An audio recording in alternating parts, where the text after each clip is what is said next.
Hello and welcome to Raider HQ After Dark. I'm your host, Raider. And in this video, what I wanted to do is I wanted to talk to you a little bit more about the TERA theory for service connection. And I wanted to show you a little bit behind the scenes about more about the TERA memorandum, which is the internal document that the VA uses to concede your exposures. Now, I will also be talking about Terra exemptions, which are a thing. They're kind of like conditions and type of disabilities that normally do not meet the criteria for the Terra theory. But it's important to note that they can be like these exemptions can be overcome. So your doctor can technically write a letter, and if it's good enough, a medical opinion to include some science behind it, you can overcome some of these exceptions. There's also going to be, and now this is important, I'm going to be providing you with the document that the examiners get on how they review Terra and where they go to kind of see what Terra exposures can be or cannot be. So that's going to be in the video, and I will have chapters in the video to kind of give you um, some reference points for it. But it would behoove you to watch the entire video just so that way you can maybe not miss out on something. And then I'm also going to be providing the checklist that the VSRs use whenever they're kind of reviewing for exams, and then also kind of a graph algorithm about how VSRs go about determining whether or not you get an exam for TERA and other conditions. So, without further ado, here we go. I'm going to be moving around screens and I'm going to be doing the stuffs. So, this right here, this is a job aid, and job aids are typically documents that VSRs use and raters use to kind of tell us exactly how the VA wants to do this task that we're doing. Now, these job aids are not public facing, so you can't reference how we do a lot of the things that we do because there's internal, even further removed from the M21, there are these super secret documents that tell us how to do certain things. So, the Terra memorandum itself is also not a public facing document. It's basically a questionnaire that we use to kind of establish, for the examiners, this is what the veterans Terra looks like, and this is where you can go to find the evidence to support these things. So for this portion of show and tell, I'm going to leave these up on the screen.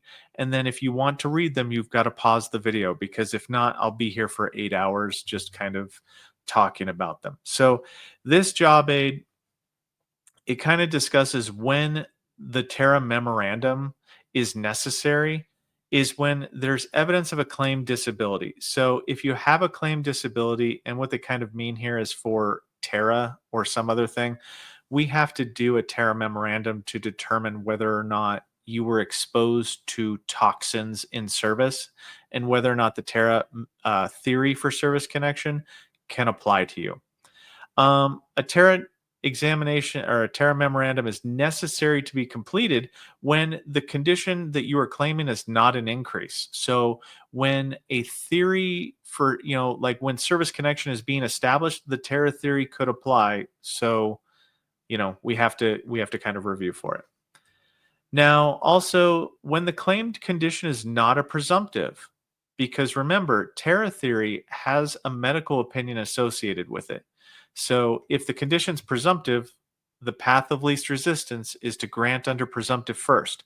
And if we can't, then we slowly titrate down to, what other theories could apply using what we call the duty to assist to do that. And then also right here, this is kind of something I talked about is we also need a memorandum if the condition is not an exception and you didn't provide evidence to overcome the exception. So I'll go ahead and scroll down here. Now this particular document is very busy. Okay. I'll go into the exceptions on another form up here, So I won't really go over that. But when the memorandum is not necessary is when you have a claim for increase, right? Because you're not proving service connection because it's already service connected. So a claim for increase would not require us to fill out a TERA memorandum. And technically, if you had a TERA exception that didn't overcome it, then that would be something that we wouldn't necessarily do a memorandum for that. Now, a claim for service connection death where there's a better theory to grant, we would not do a TERA memorandum for that. So if the service member passed away due to the claimed condition, and the claimed condition could be granted on a direct basis, we wouldn't do a TERA memorandum. Same thing for if the reason for the veteran passing was an exception, we wouldn't do a TERA memorandum unless there was evidence to overcome the exception. So that's a key thing to note. Now, this section is about completing the memorandum. And I am going to, if you want to pause this and look at this, you can. But basically, there are 6 questions that are asked of the VSR or the rater who is completing the TERA memorandum.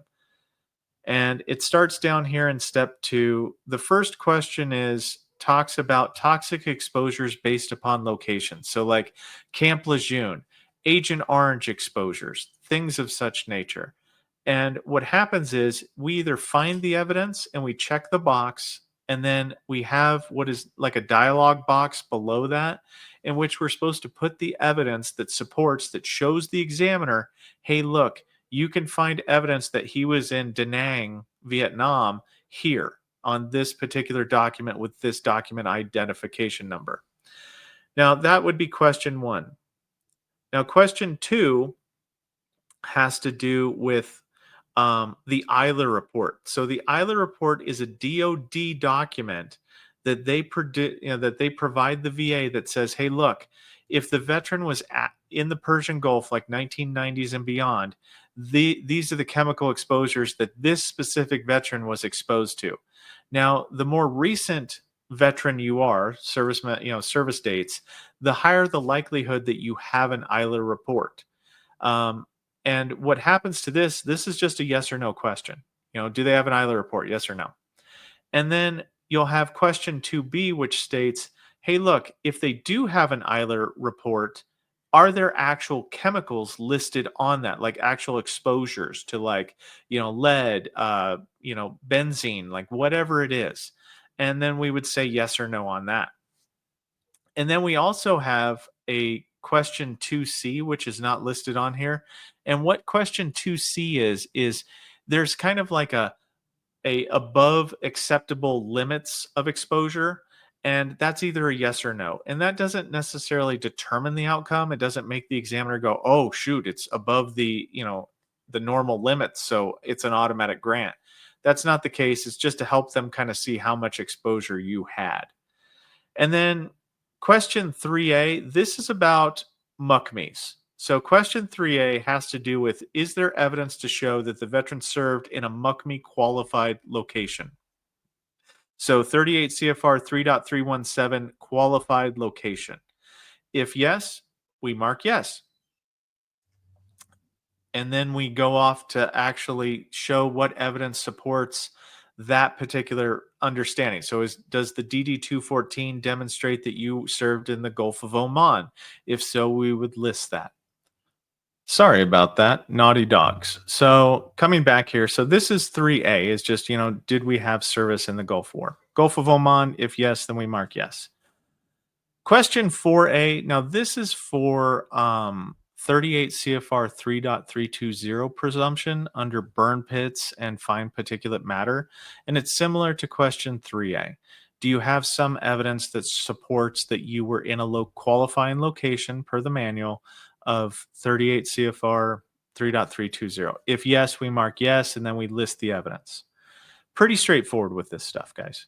So then we go to question 5A. Now, question 5A is pretty misunderstood by the VSR and Raider community in that this is other deployments. So Bosnia, places like that, where it's not a presumptive location for exposures. Like it's not necessarily associated with specific exposures, like how Vietnam is with Agent Orange, or you know, Iraq is with fine particulate matter. These are like you have to do a little bit more digging for these ones.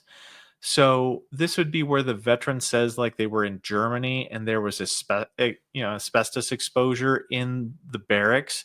This would be something like that. Or question 5A could be also satisfied by your service treatment record. So if you were in Germany and it shows that you were exposed to something, like you had diesel fuel doused on you and you were treated in your medical records in Germany, this might be a location to actually put that. Like STRs, it kind of lists where the records are that you would find this stuff.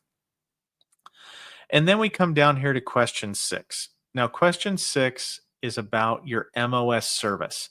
So this is the big deal that I was talking about in the last video, is question 6. So historically, MOS related TERA exposures could be due to just about anything. Like the VSR and Raider had full, not full, but I would say like a lot of leeway to say, like I can understand how, from my service, I can relate that brake free fluid could have been used when cleaning a weapon. Everybody cleaned a weapon, so you were exposed to brake free fluid. So this would be like the section for MOS duty related. Like if you were a fuel handler historically, we would just say, oh, okay, you were exposed to fuel. Now, like I said in the last video, they've dialed this back a lot. So question 6 is where we take your statements that you provide with your claim, in which you have to explicitly state, I was exposed to this chemical due to this job duty. This is where it would be determined.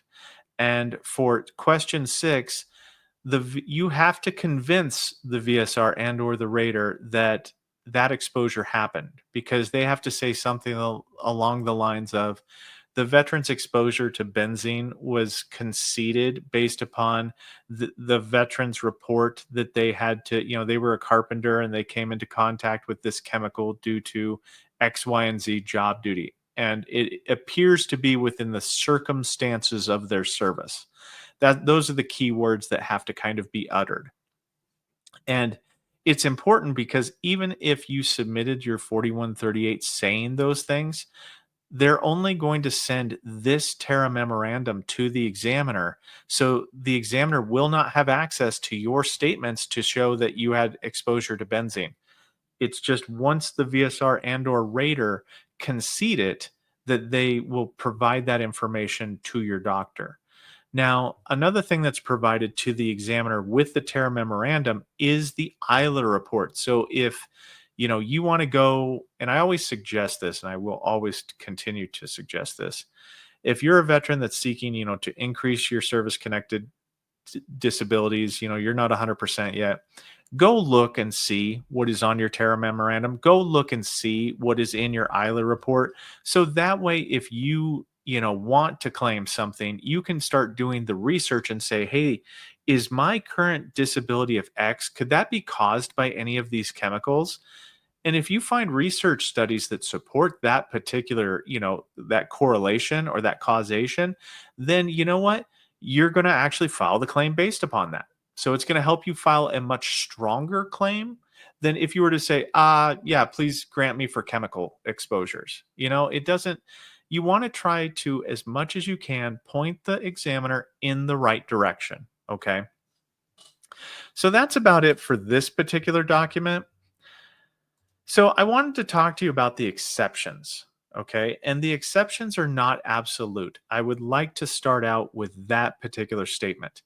You can, if you have an exception on this list and you have a doctor who says, I provide a medical opinion stating that it is possible for this particular condition to be caused by this particular exposure, and they provide science to back it up, that's what is known as overcoming the exception. And that is something that can happen. It's very rare. I've had it happen one time, and it was based upon mental health. The veteran had heavy metal exposure and like lithium exposure, which is a treatment for mental health. So it actually caused him to have, psychotic episodes. So very weird, but it actually got granted. So the exceptions are not absolute, but you do have to do your due diligence. The VA cannot overcome an exception unless you provide evidence to support that particular action. So, what conditions are generally on their face considered exceptions to all forms of toxic exposures? So, this would be anything that's based on physical trauma. So, the VA takes a hard stance saying that if you sprained your back, there is no way that WD 40 can throw your back out of alignment, right? Um, it's kind of a funny thing, but they give blunt force trauma, trauma due to repetitive use, and penetrating trauma. Those things can't be due to chemicals, unless you have evidence to the contrary and an exception, right? So that's sometimes just be forewarned with that, because if you didn't know any better, you might have tried to claim something that was on this list and been denied and got frustrated. Um, Mental disorders, like I said, they typically cannot be, but toxic exposures can result in symptoms of neurobehavioral decline, like decreased memory and concentration. A diagnosis of mental health disorder should be considered on a direct or secondary basis primarily. But like I said, if the evidence supports it, you can technically get it under TERA. And then this question 3 here is just for herbicide exposure. So this only speaks to herbicide exposure. Um, and what we're talking about is malignant cancers that are not typically associated. They're exceptions to the Agent Orange is going to be melanoma, non-melanoma cancers. Like, you guys can pause the video right here and look at over all of these. But if you claim any of these cancers due to Agent Orange, it can they're not they can technically be done as a TERA sometimes if you have, the evidence to support it, but they'll be denied for the most part. And then these are non-malignant conditions.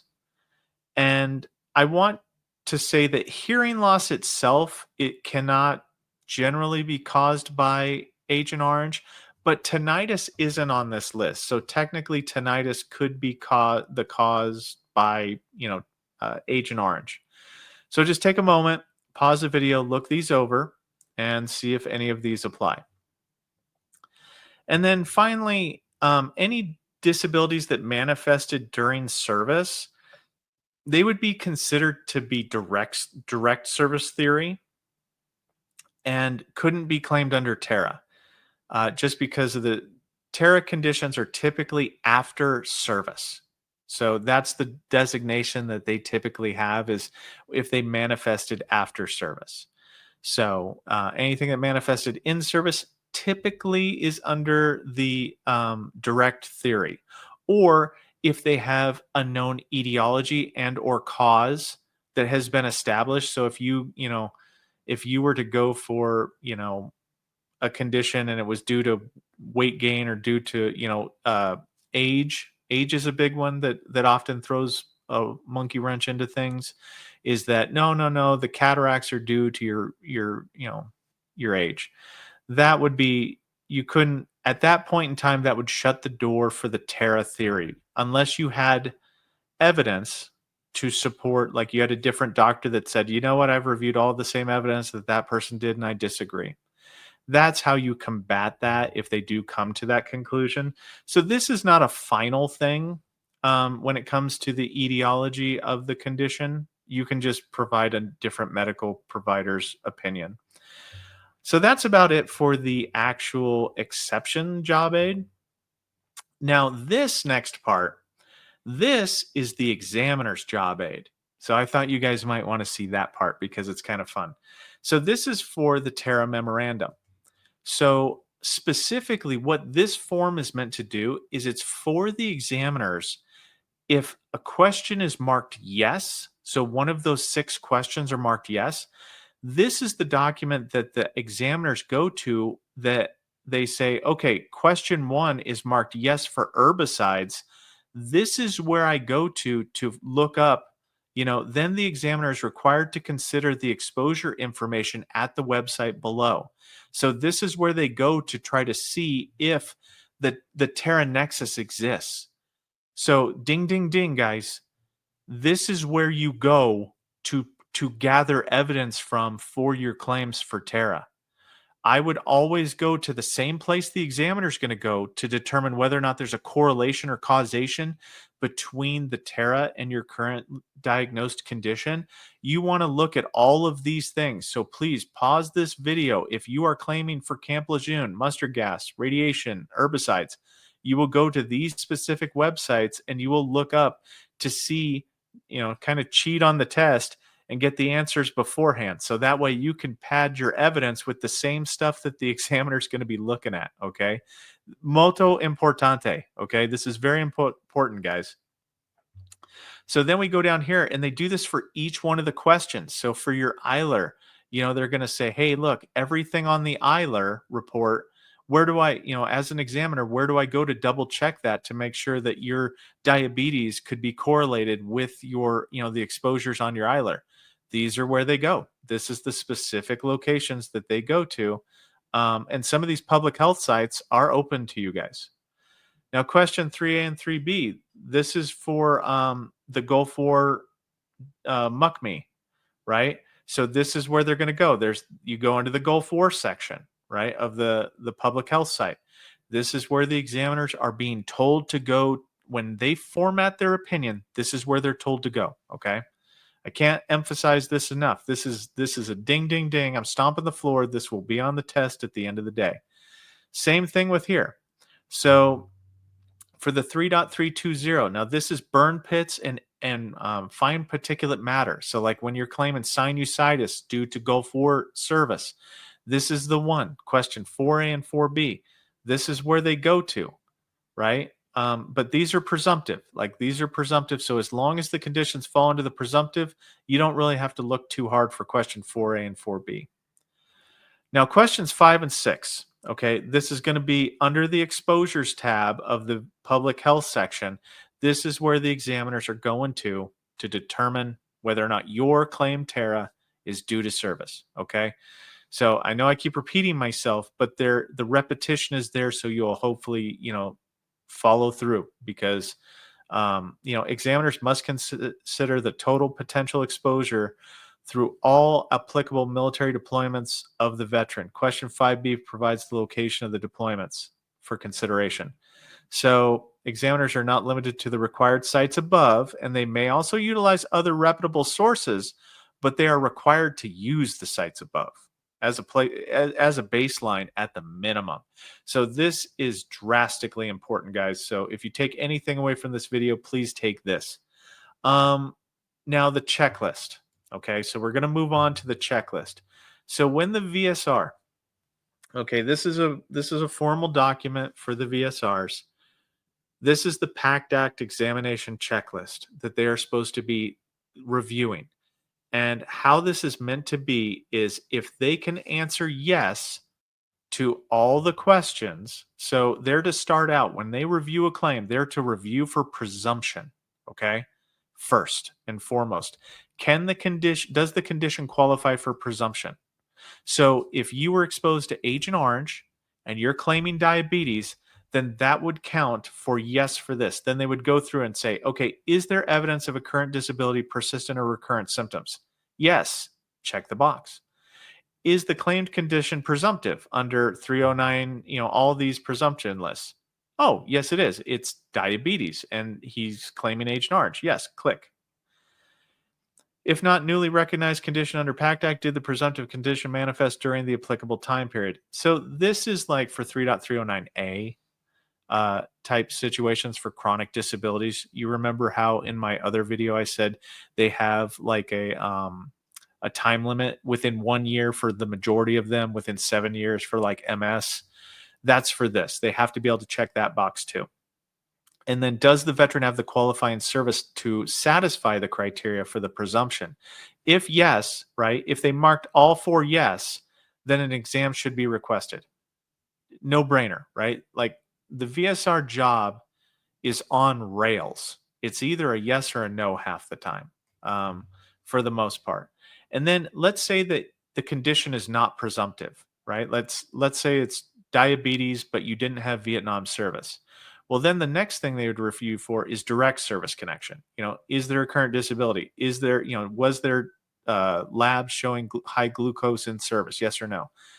And if they can answer yes to all three, then the exam should be requested.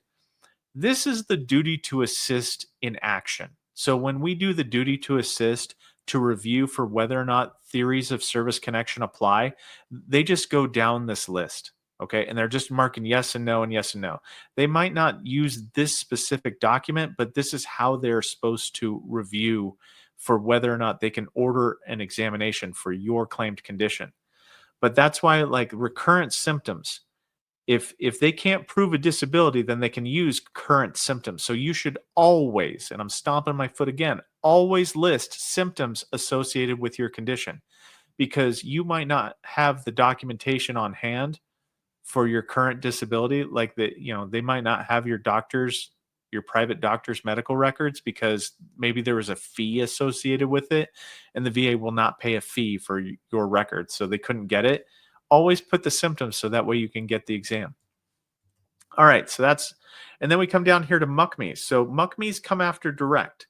And then it's like, is there signs and symptoms of an undiagnosed illness? Yes or no?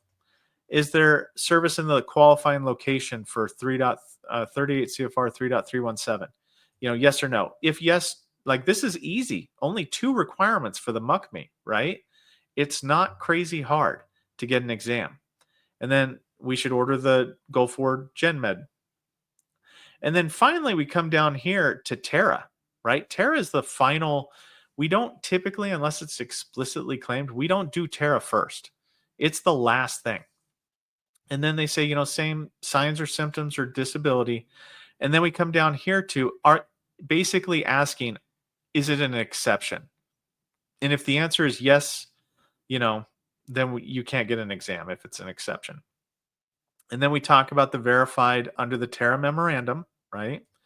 Is there a service location? So remember how I was talking about there's many different ways to qualify, or actually to concede TERA.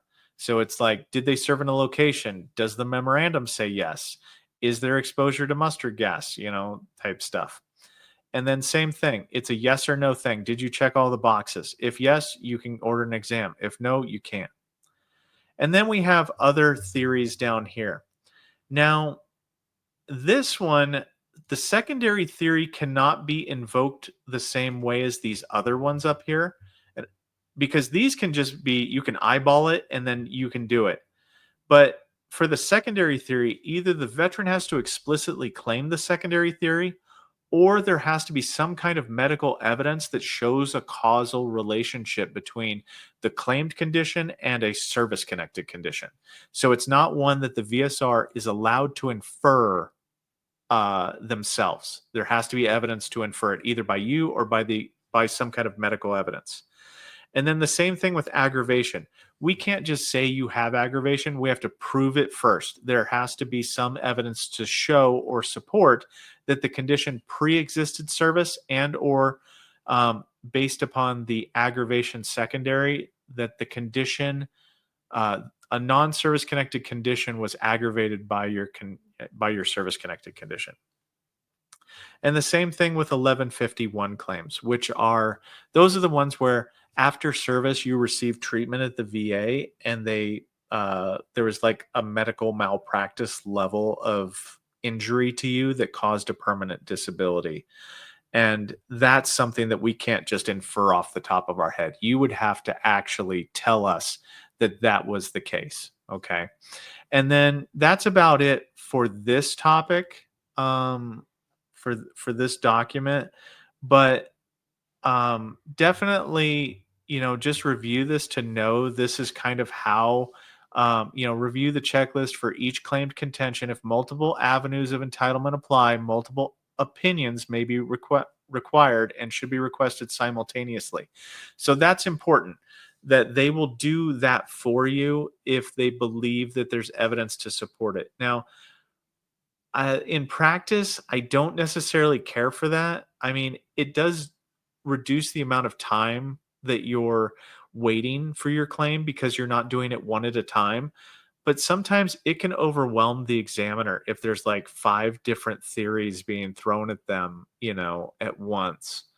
But yeah, that's neither here nor there. It's subjective. So moving on, now I'm trying to get through this. We're at 29 minutes. Oh my gosh. This right here, this is the algorithm that the VSRs use whenever they get a claim to actually go through, like newer VSRs will use this until they get a handle on it. But it starts out right here and it's like, is there a substantially complete claim? And that's important because, like, if you fail to sign the form, they're not going to process it. They're just going to tell you, they'll send you a letter and say that you have an incomplete application. And it says, is there lay or other evidence of a claimed disability? If no, then you know what? No exam is warranted. It gets sent to the rater and it gets denied. If yes, then is the claimed disability being considered on a presumptive basis? If no, we would come over here and then we would do the TERA exemption review, right? And then if any of these are yes, then it gets just basically, sent to rating because there's no way to order a TERA exam if it's one of these TERA exceptions, unless it talks here about the evidence to overcome the exception, and then it gets moved down here. But for the most part, what we're looking at is we're looking at this as they do all of this review, right? We're doing all of this review, and then they come here and they're like, okay, now we're going to review to see if there's a TERA memorandum.